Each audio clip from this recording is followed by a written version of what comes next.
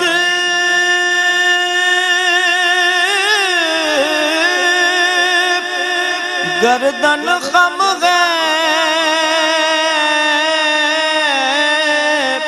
ہر آنکھ ندامت سے نم ہے بت سے ہر ایک گردن خم ہے ہر آنکھ ندامت سے نم ہے ہر چہرے پہ ہے اشکوں سے رقم اللہ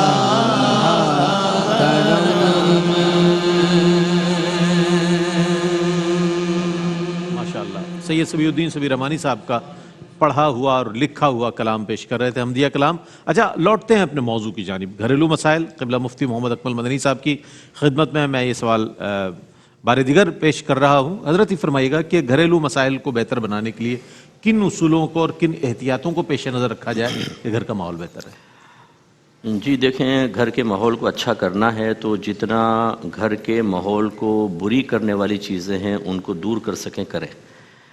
مثلا سب سے پہلا ہے شریعت سے ناواقفی۔ کل بھی ہماری بات ہوئی تھی کہ ہمارے گھروں میں اکثر جھگڑا حقوق کے بارے میں ہوتا ہے، حالانکہ ان کو خود نہیں پتہ ہوتا کہ شریعت ہمیں یہ حق دے رہی ہے یا نہیں۔ بعض اوقات ساس جو ہوتی ہیں وہ بہو سے ایک ایسی چیز کی توقع کر رہی ہوتی ہیں جو شریعت نے بہو پر لازم نہیں کی ہوتی، اور جب ان کی توقعات پوری نہیں ہوتی تو وہ بیٹے کو پھر یوز کرتی ہیں as a tool, pressure tool کے طور پر کہ بھئی تم جا کر۔ اور ایموشنل تو ہماری بہنیں برا نہ مانیں، ایموشنل کرنا بڑا آسان ہے، 2 آنسو نکالیں تو بیٹا میری امی کی آنکھوں میں آنسو آ گئے۔ اچھا، بہو بھی پھر یہ کر رہی ہوتی ہے، وہ بھی کمرے کے اندر دوپٹہ منہ پہ لے کر، آنسو ایک نہیں ہوتا لیکن سسکیاں اس کی بہت ہوتی ہیں، تو وہ کہتا ہے میری امی سے جا کے کہتا ہے میری بیوی کو رلا دیا۔ تو سب سے پہلی چیز ہے شریعت کا نفاذ۔ اپنے گھر کے دروازوں کو کھول دیں، ہر ایک کو پتہ چلے کہ اللہ اس کے رسول نے ہمارے لیے کون سی باؤنڈریز قائم کی ہیں، اگر آپ اس کو پھلانگ جائیں گے تو آپ خلاف شرع امر کے مرتکب ہوں گے۔ اور میں پھر دائرہ ادب میں بھی باپ ہوں اور شاید میرے بچے بھی دیکھ رہے ہوں گے، لیکن بہرحال میں شریعت بیان کرتا ہوں کہ ماں باپ ہونے کا مطلب یہ نہیں ہے کہ آپ اپنی اولاد کے درمیان جیسا مرضی ناروا سلوک کریں اور آپ کی میدان محشر میں گرفتی نہیں ہوگی، یہ کسی حد قرآن یا حدیث کے اندر نہیں ہے۔ ہاں بچوں کو احتساب کرنے کا بالکل اختیار نہیں ہے، لیکن ماں باپ کو سوچنا چاہیے۔ دوسری چیز جو ہے وہ غلطی پر معاف کر دینا۔ ہمارے ہاں یہ نہیں ہوتا، بعض اوقات شوہر سے غلطی ہوتی ہے تو بیوی سالہ سال اپنے دل میں وہ رکھتی ہے، ایسی کوئی بیوی سے غلطی ہو جائے تو شوہر اس کو دل سے نکالنے کے لیے تیار نہیں ہوتا، اور یہی باتیں جب نکلتی نہیں ہیں دل سے تو کبھی بھی کوئی اونچ نیچ ہوتی ہے تو شیطان ان پرانی باتوں کو یاد دلاتا ہے اور ایک دفعہ نیا جھگڑا ہو جاتا ہے۔ اگر آپ اجازت دیں تو مفتی صاحب کا انشاءاللہ کنٹینیو رہے گا جواب۔ ایک مختصر سا وقفہ، لوٹتے ہیں وقفے کے بعد ہمارے ساتھ رہیے۔ عظمتوں کا مہینہ، عظمتوں کا سفینہ، زندگی کا قرینہ، روح مکہ